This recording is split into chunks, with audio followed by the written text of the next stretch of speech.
এই টাকাটা কি আপনার? হ্যাঁ হ্যাঁ, এটা তো আমার।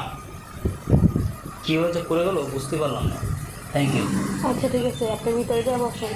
আচ্ছা ঠিক আছে। কি অবস্থা?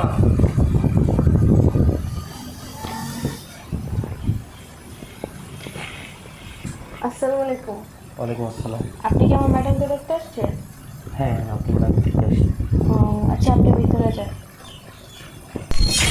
এই যে দাঁড়ান, এই টাকাটা কি আপনার? না না, এই টাকাটা আমার না। আপনি দেখেন না, এই টাকাটা আপনারই। আরে না না, এটা আপনি কি বলছেন? আমার জীবনে তো আমি এতগুলো টাকা দেখিনি। এই টাকা আমার হবে কীভাবে? না, টাকাটা আপনারই। না না, আপনি মনে হয় ভুল করতেছেন। আমি শুধু ভাড়া টাকাটা নিয়ে আসছি।